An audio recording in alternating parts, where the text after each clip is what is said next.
आज हम स्टार्ट करने जा रहे हैं chapter number 19 excretory products and there elimination. Animals ज़्यादा मात्रा में खाकर या मेटाबॉलिक एक्टिविटीज़ के द्वारा ammonia, urea, uric acid, carbon dioxide, water और कुछ आयंस जैसे कि sodium, potassium, chlorine, phosphate, sulphate etcetera इन्हें अपनी बॉडी में जमा करते हैं। इन सब का टोटली या पार्शली बॉडी से बाहर निकलना भी ज़रूरी होता है।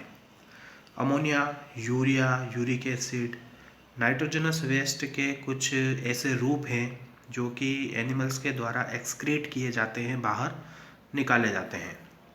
अमोनिया सबसे अधिक टॉक्सिक मतलब कि जहरीला होता है और इसे बाहर निकालने के लिए लार्ज अमाउंट में वाटर की रिक्वायरमेंट होती है, जबकि यूरिक एसिड जो होता है वो कम टॉक्सिक होता है, कम जहरीला होता है और यह वाटर की कम मात्रा में ही शरीर से बाहर निकाला जा सकता है।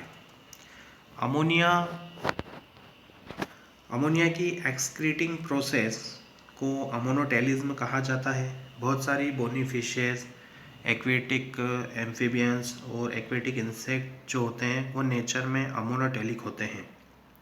अमोनिया जो कि आसानी से सॉल्यूबल हो जाता है, यह इन एनिमल्स की जो बॉडी सरफेस होती है उनसे डिफ्यूज़न के थ्रू जो है बाहर निकल जाता है। जो फिश होती है उनमें गिल सरफेस के माध्यम से अमोनिया के जो आयंस होते हैं, अमोनियम आयंस जो होते हैं वो जनरली डिफ्यूज़न की प्रोसेस से बाहर निकाल दिए जाते हैं। Kidneys do not play any significant role in its removal. इनके रिमूवल में किडनी का यहाँ पर कोई भी महत्वपूर्ण रोल नहीं होता है। Terrestrial adaptation necessitated the production of lesser toxic nitrogenous waste like urea and uric acid for conservation of water। जो टेरेस्ट्रियल अडेप्टेशन होते हैं उसमें कुछ लेज़र मतलब बहुत कम टॉक्सिक नाइट्रोजनस वेस्ट होते हैं जैसे कि यूरिया और यूरिक एसिड होते हैं, वह वाटर के कंजर्वेशन के लिए वहाँ पर उनका प्रोडक्शन होता है। मेमल्स और कुछ जो टेरेस्ट्रियल एम्फीबियंस होते हैं, कुछ मरीन फिशेस जो होती हैं, उनमें यूरिया मेनली एक्सक्रीट होता है, इसलिए इन्हें हम यूरियोटेलिक एनिमल्स कहते हैं।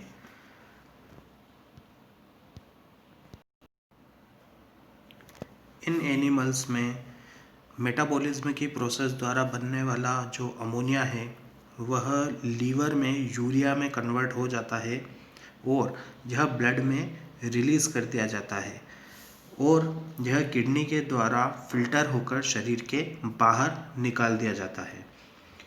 ऑस्मोलैरिटी को बनाए रखने के लिए कुछ अमाउंट में जो यूरिया होता है वह किडनी के मैट्रिक्स में वहाँ पर बाकी रह जाता है। जो रेप्टाइल्स होते हैं, बर्ड्स, लैंड स्नेल्स और जो इंसेक्ट होते हैं, इनकी बॉडी में बनने वाला जो नाइट्रोजनस वेस्ट है वह यूरिक एसिड के रूप में, एक गोली के रूप में वहाँ पर बाहर निकाला जाता है या कम से कम वाटर के साथ पेस्ट बनाकर शरीर से बाहर निकाला जाता है। तो ऐसे एनिमल जिनकी बॉडी से नाइट्रोजनस वेस्ट यूरिक एसिड के फॉर्म में निकलता है वह सब यूरिकोटेलिक एनिमल्स कहलाते हैं। एनिमल किंगडम के एक सर्वे के बेस पर यह पाया गया है कि एक्सक्रीटरी स्ट्रक्चर्स की एक बहुत बड़ी वैरायटी यहाँ पर पाई जाती है।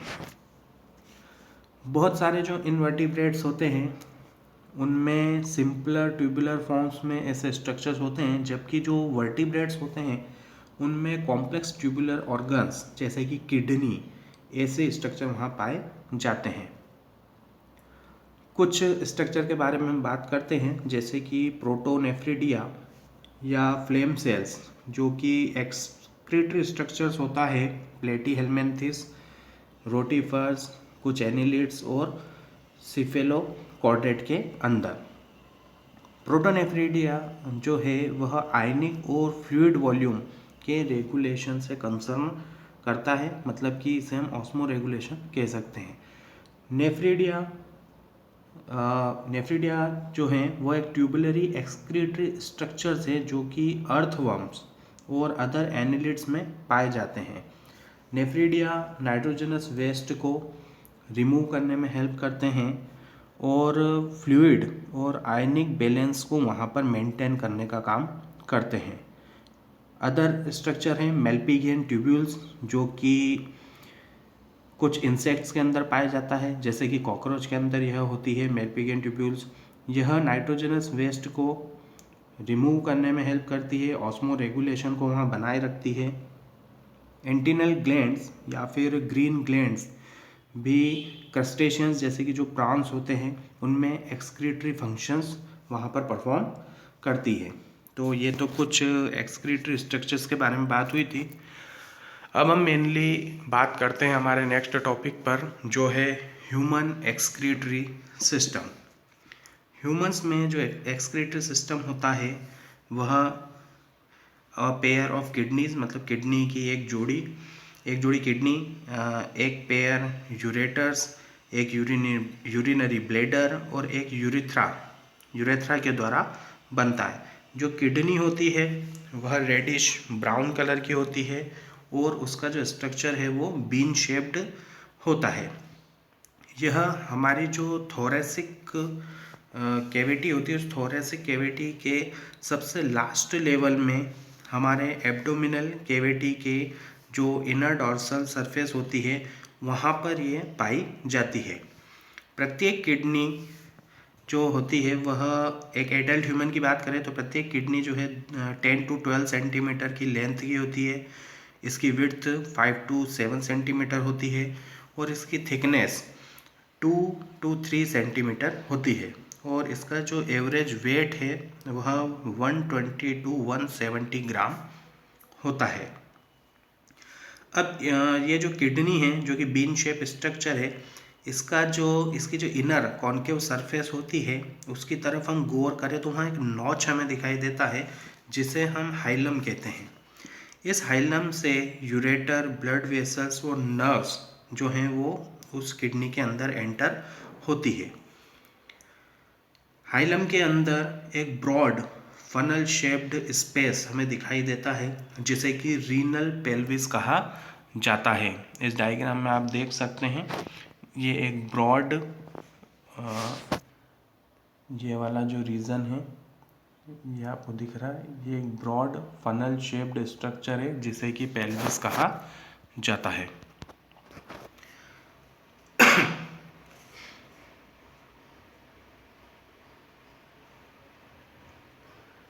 इसकी जो आउटर लेयर होती है किडनी की वो एक टफ कैप्सूल्स होती है ना। इसकी किडनी की जो इनसाइड, किडनी के अंदर 2 मेन जोन्स होते हैं, एक आउटर कॉर्टेक्स होता है और एक इनर मेड्यूला होती है। ये देख सकते हैं हम, ये बाहर वाला जो रीजन है यह कॉर्टेक्स रीजन को बता रहा है और जो इनर का रीजन है वो यहाँ पर मेड्यूला को बता रहा है। ये वाला रीजन जितना भी दिखाई दे रहा है ये कॉर्टेक्स रीजन है और ये जो है ये पूरा मेड्यूला रीजन है।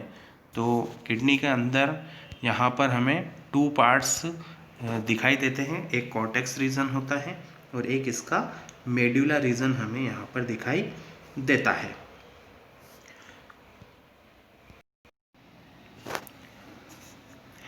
मेड्यूलरी पिरामिड के बीच में पाया जाने वाला जो कॉर्टेक्स का रीजन होता है ये हम दिखाते हैं आपको। ये है आपके मेड्यूलरी पिरामिड्स, है ना। ये जितने भी स्ट्रक्चर हैं ये सब मेड्यूलरी पिरामिड्स होते हैं। इनके बीच में ये जो रीजन हमें यहाँ पर दिखाई दे रहा है, ये जो हिस्सा हमें दिख रहा है वह होता है कॉर्टेक्स का रीजन होता है जिसे कि हम रीनल कॉलम कहते हैं या फिर इसे कहा जाता है कॉलम ऑफ बर्टीनी। अब हम बात करते हैं नेफ्रॉन की। प्रत्येक किडनी में 1 मिलियन कॉम्प्लेक्स ट्यूबुलर स्ट्रक्चर्स होते हैं जिन्हें कि नेफ्रॉन कहा जाता है और यही मेन फंक्शनल यूनिट होते हैं। प्रत्येक नेफ्रॉन 2 पार्ट्स का बना होता है, एक होता है ग्लोमेरुलस और दूसरी होती है रीनल ट्यूब्यूल। ग्लोमेरुलस जो है वह रीनल आर्टरी की जो फाइन ब्रांच होती है एफ्रिएंट एट्रियोल, उसके द्वारा बनने वाला कैपिलरीज का एक गुच्छा होता है। ग्लोमेरुलस से ब्लड को इफरेंट आर्टरियोल दूर लेकर जाती है।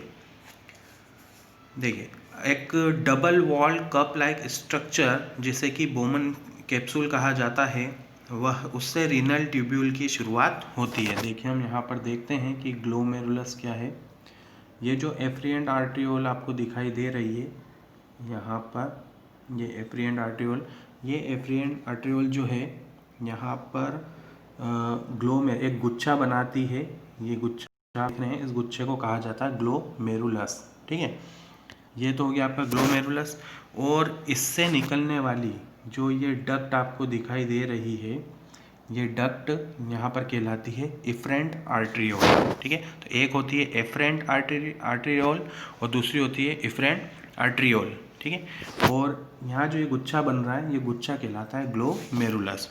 अब देखिए, यहाँ पर एक आपको डबल वॉल्ड ये एक कप लाइक स्ट्रक्चर दिखाई दे रहा है। Double walled cup like structure है, ये कहलाता है आपका बोमन कैप्सूल। ठीक है, और यह इस बोमन कैप्सूल से ही यहाँ पर रीनल ट्यूब्स की शुरुआत होती है। देखिए, ये जो यहाँ निकल रही है येलो कलर की ये लाइन, ये कहलाती है रीनल ट्यूब्स, जो कि कहाँ से स्टार्ट होती है, बोमन कैप्सूल से यहाँ पर स्टार्ट होती है। अब देखिए, बोमन कैप्सूल के साथ ग्लोमेरुलस जो है वह मेल्पिगियन बॉडी या रीनल कार्पस सेल्स कहलाता है। मतलब कि ग्लोमेरुलस अपने आप में एक अलग स्ट्रक्चर है, बोमन कैप्सूल अपने आप में एक अलग स्ट्रक्चर है, पर जब ये दोनों साथ में होते हैं तो इसे कहा जाता है मेल्पिगियन बॉडी या फिर रीनल कार्पस सेल, है ना। अब ये जो ट्यूब्यूल्स होती हैं, ये यहाँ पर येलो कलर की आपको जो ट्यूब दिख रही है, ये जो ट्यूब्यूल होती है ये आगे चलकर हाईली कॉइल्ड नेटवर्क बनाती है, कहा जाता है प्रॉक्सिमल कॉन्वोल्यूटेड ट्यूब्यूल। ये यहाँ पर हमें दिखाई दे रही है, ये जो आगे चल रही है ये येलो कलर की ट्यूब, ये आगे चलकर क्या बनाती है, प्रॉक्सिमल कॉन्वोल्यूटेड ट्यूब्यूल का यहाँ पर ये फॉर्मेशन करती है। और यहाँ पर हमें एक हेयर पिन जैसा यू शेप्ड का स्ट्रक्चर भी दिखाई देता है। ये दिख रहा है हमें यहाँ पर, ये पूरा जो स्ट्रक्चर हमें दिख रहा है ना, जो कि एक हेयर पिन लाइक स्ट्रक्चर है, यू शेप्ड लाइक स्ट्रक्चर है। इसे कहा जाता है हेनले का लूप या लूप ऑफ हेनले हम इसे कहते हैं। यहाँ पर हमें 2 ऑर्डर्स दिखाई देते हैं। इसमें एक होती है डिसेंडिंग, एक होती है ये वाली डिसेंडिंग लिम्ब जो कि इस तरफ जा रही है, और एक ये होती है असेंडिंग लिम्ब जो कि ऊपर की ओर जा रही है। ये यहाँ पर हमें दिखाई देती है। ठीक है, तो जो असेंडिंग लिम्ब होती है वह आगे चलकर एक और हाईली कॉइल्ड ट्यूबुलर रीजन बनाती है, जिसे कहते हैं हम डिस्टल कॉन्वोल्यूटेड ट्यूबुल।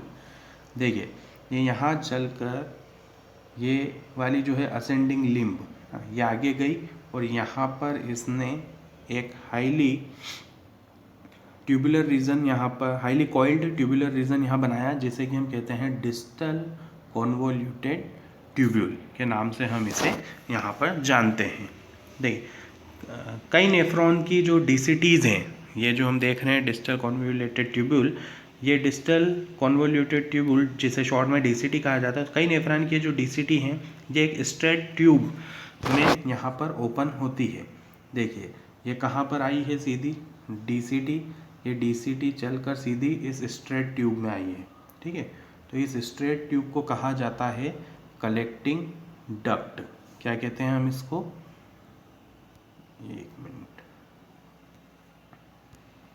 हम इसे किस नाम से जानते हैं, कलेक्टिंग डक्ट के नाम से हम इसे यहाँ पर जानते हैं।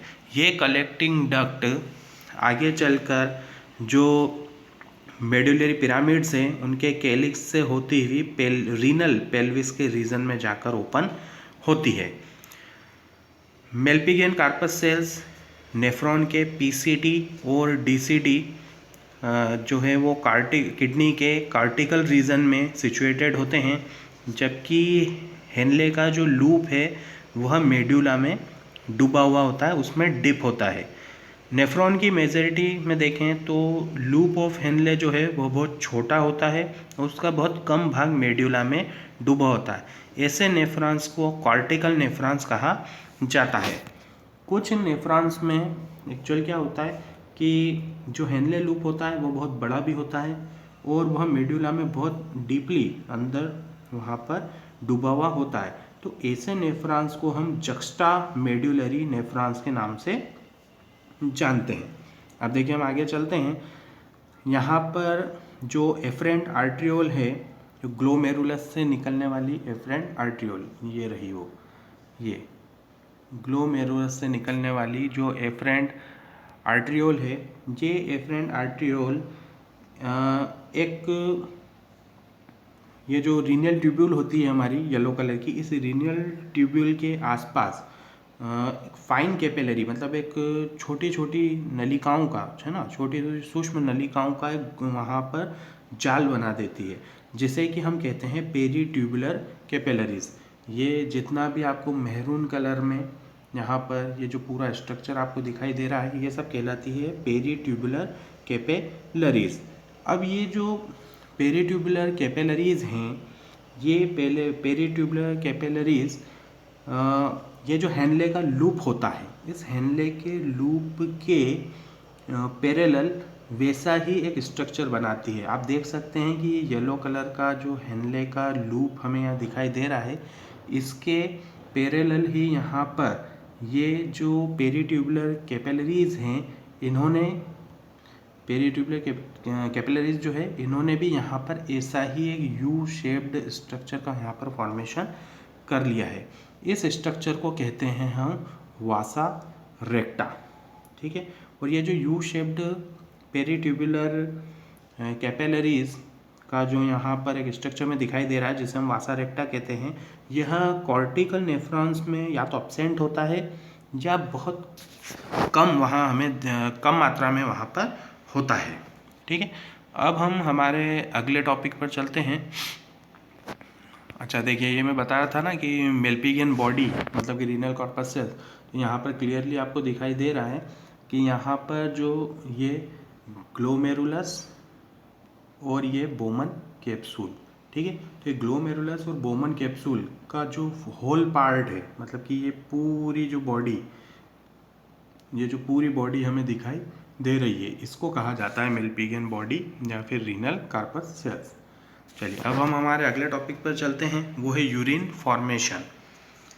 देखिए, यूरिन फॉर्मेशन में 3 मेन प्रोसेस होती हैं: ग्लोमेरुलर फिल्ट्रेशन, रीएब्जॉर्प्शन और सिक्रेशन, जो कि नेफ्रॉन के अलग अलग पार्ट में वहाँ पर होती हैं।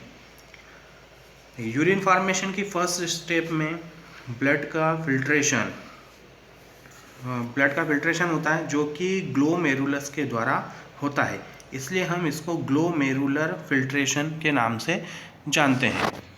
एक औसत बात करें हम तो 1100 to 1200 ml जो ब्लड होता है वो किडनी के द्वारा पर मिनट में फ़िल्टर किया जाता है, और देखा जाए तो यह पर मिनट हार्ट के प्रत्येक वेंट्रिकल द्वारा पंप आउट किए गए ब्लड का 1/5 पार्ट होता है। देखिए, जो ग्लोमेरुलर कैपिलरी ब्लड प्रेशर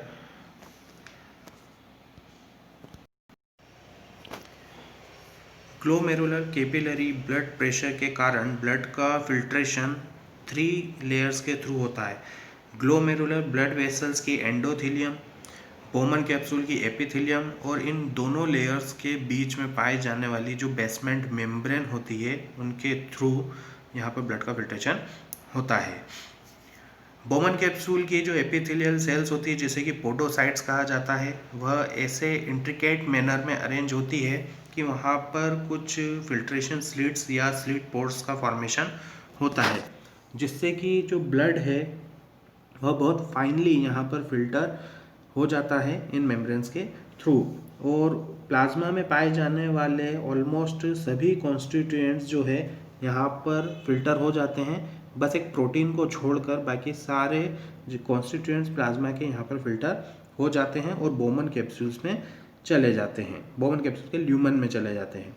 इसलिए इसे हम यहाँ पर अल्ट्रा फिल्ट्रेशन से भी कंसीडर कर सकते हैं। ठीक है। प्रति मिनट किडनीज द्वारा बनने वाला फिल्ट्रेट का अमाउंट ग्लोमेरुलर फिल्ट्रेशन रेट कहलाता है, जिसे कि हम शॉर्ट में GFR कहते हैं।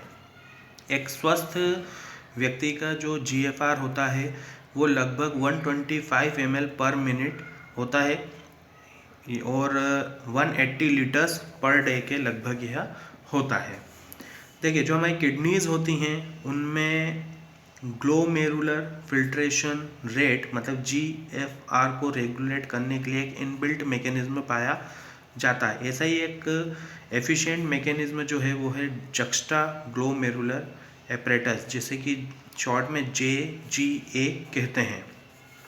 JGA मतलब कि जक्स्टा ग्लोमेरुलर एपरेटस एक स्पेशल सेंसिटिव रीजन JGA एक स्पेशल सेंसिटिव रीजन जो कि डिस्टल कॉन्वोल्यूटेड ट्यूब्यूल में सेलुलर मॉडिफिकेशंस और उनके कांटेक्ट की लोकेशन पर एफरेंट आर्टियोल द्वारा बनता है।